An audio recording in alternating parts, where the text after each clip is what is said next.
بيبدأ الفيلم في ملجأ للأيتام، والأطفال بيلعبوا قدام الملجأ، ولكن بتيجي ماجي وبتتعصب عليهم عشان يدخلوا، والأطفال بيتحايلوا عليها عشان يلعبوا شوية، لكن مفيش فايدة. وقبل ما تدخل الملجأ بتلاقي عربية جاية بأقصى سرعة وبترمي شنطة قدام الملجأ وبتمشي، ولما بتفتحها بتلاقي طفل حط صوابعه في عينيها وبيقلبها على وشها. فبيجي باقي الراهبات يشوفوا فيه إيه، بيتفاجئوا بثلاث أطفال وبيتخانقوا على مين اللي هيعتني بيهم. وبيعدي 10 سنين وبتكبر الأطفال، لكن بيكونوا أشقية وبيجننوا أي حد يتعامل معاهم. والراهبات بيتخانقوا برضو، بس بيتخانقوا على مين اللي هيبعد عنهم.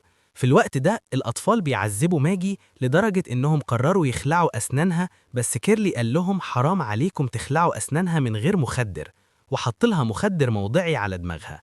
في اللحظة دي حد بيخبط على الباب، فبيخبوا الجريمة في ثواني. وتاني يوم ماجي قالت لهم أنا جبت آخري وعايز أمشي من هنا، لكن الأخت المسؤولة عن الملجأ قالت لهم أنا عندي حل، أنا هعرضهم للتبني، ولما حد يجي الملجأ هخبي بقية الأطفال عشان ياخدوهم. وفعلا بعد كام يوم بيجي واحد ومراته وبيخبوا كل الأطفال ما عدا التلاتة دول، وبيكون اسمهم مو ولاري وكيرلي. والأطفال بيفضلوا يرقصوا ويهزروا قدامهم عشان ياخدوهم، وهم كانوا مبسوطين بيهم. وبيظهر طفل اسمه تيدي، لكن الأب بيختار مو وبيودع أصدقائه وهو حزين.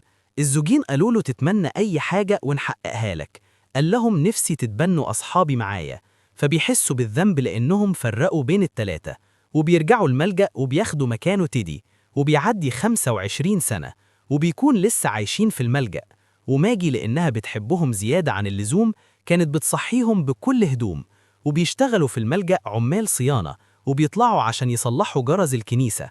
وكيرلي بيجي وراهم بالمنشار، لكن من غبائه بيقطع السلم وهو طالع، ومو بيجرب المنشار على دماغه عشان يشوفه شغال ولا لأ.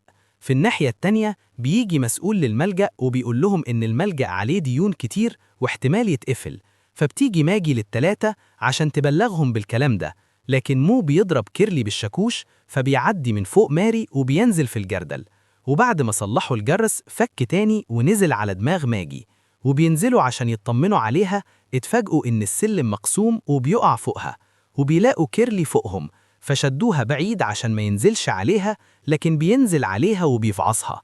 لاري بيلاقيها أغمى عليها فبيرش على وشها مية، لكن بيخبطها بالحديدة. في اللحظة دي المسؤول بيطلع على السلم وبيعرض الملجأ للبيع، وبدون قصد بيوقعوا السلم، فبيقع فوق راهبات، ولما بيشوفوه بيحسبوه بيتحرمش بيهم، فقلعوا الهدوم وشدوا شعر باطه، لكن لقوه مليان أمل. وبتيجي صاحبة الملجأ وبتحل المشكلة. قالت الملجأ عليه مبلغ 330 ألف دولار، ومعاكم مهلة أسبوع على سداد المبلغ. فبياخدوا عهد على نفسهم إنهم مش هيرجعوا غير بالفلوس، وبيودعوا الأطفال قبل ما يطلعوا. ومع إن الراهبات كان نفسهم يخلصوا منهم، لكنهم كانوا خايفين عليهم، وشغلوا دماغهم وربطوا العجلة الثلاثية في عربية معدية، لكن خدوها زحف لحد ما وصلوا للمدينة. وكتبوا إعلان إنهم عايزين شغل مقابل 830 ألف دولار. واللي بيشوف شاب مسقط البنطلون فرفعه وقال له عيب يا أستاذ، ده انت رجلك كلها خارجة من البنطلون. قال له لازم أبين حتة من الكلوت دي الموضة، ودي اسمها ليديا. وكانت بتتفق مع صديقها ماك إنهم يقتلوا جوزها. ولما شافت الثلاثي قالت لهم أنا عندي ليكم شغلانة، وبتفهمهم إن ده جوزها. قال لهم أنا عندي سرطان وعايزكم تقتلوني وأنا نايم بالليل، عشان يدخلوا يقتلوا جوزها ويلبسوا القضية هي وماك يطلعوا منها زي الشعرة من العجين. وطبعا من الثلاثي بيوافقوا على طول لأن دي فرصة مش هتتعوض. وقالوا لها إحنا لسه هنستنى بالليل، إحنا هنقتله دلوقتي. وبيزقوه قدام أتوبيس فبيغمى عليه، وهم بيفتكروه مات.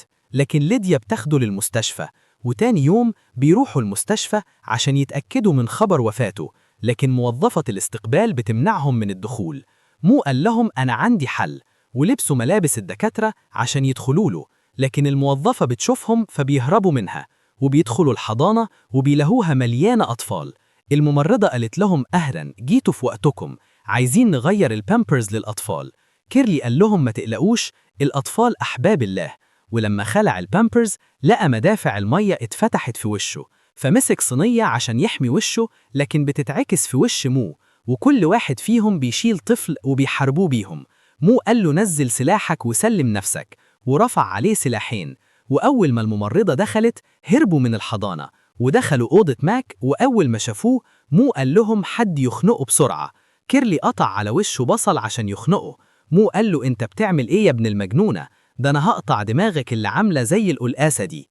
ماك لما شافهم دخل جوه الجبس عشان يستخبى. قالوا له شغل السلحفاة ده مش هياكل معانا.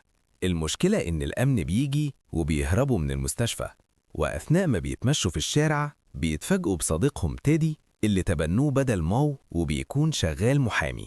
وقال لهم أنا ورثت أمي بالتبني وبقيت مليونير، وعرض عليهم يعيشوا في الفيلا بتاعه، لكن ماو رفض. ولما بيرجع الفيلا بتتفاجئ إن تيدي تبقى مراته اللي كانوا هيقتلوه هو وتيدي.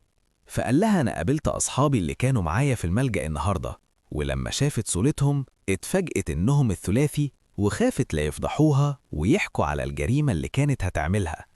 في الناحية التانية الثلاثي قرروا يكسبوها بالحلال وعملوا مزرعة سمك، وبيسقوا مية عشان السمكة تكبر وتطرح سمك، وكان عندهم سلمون مدخن. لكن بتيجي الشرطة لأنهم بوظوا ملعب الجولف، فبيهربوا منهم وبيدخلوا جوه مسرح.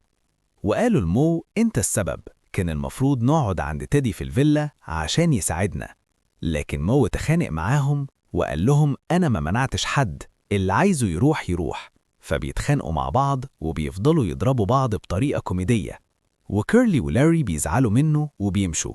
بعدها مو بيتفاجئ إن كان في ناس بيتفرجوا عليهم وبيعرضوا على مو إنه يعمل مسلسل المقابل مبلغ كبير. في الناحية التانية الجماعة دول بيدوروا على شغل في حديقة الحيوان، وبالصدفة ماك بيطلع من المستشفى وبيشوفهم.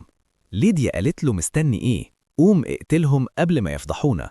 قال لها شغلي دماغك يا ولية، المكان كله كاميرات، انتي تقومي تشبكيلي ونط من على السور وقتلهم. لكن بيتفاجئ انه نزل في بيت الأسد وبيهجم عليه، لكن من حسن حظه انه مربوط في سلسلة فخبطه. قال له ما تخافش مش هموتك، وفجأة الأسد بيقطع السلسلة وبيزنقه. في الناحية التانية مو عمل مسلسل كوميدي وبقى نجم عالمي، وصورته انتشرت في كل مكان.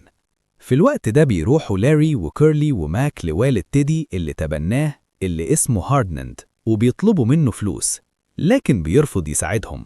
وبالصدفة قال لهم أنا ما تبنتش مو لأنه كان عايزكم معاه. فبيندموا إنهم اتهموه بالأنانية واتخانقوا معاه. وبيلاحظوا إن في صورة لتيدي ومعاه ليديا، فبيفهموا إنها كانت عايزاهم يقتلوا تيدي. وأثناء ما بيتمشوا في المدينة بيلاقوا إعلانات للعرض بتاعه مو، فبيقابلوه وبياخدوه بالحضن وحكوله اللي حصل وإن ماك عايز يقتل صديقهم تيدي.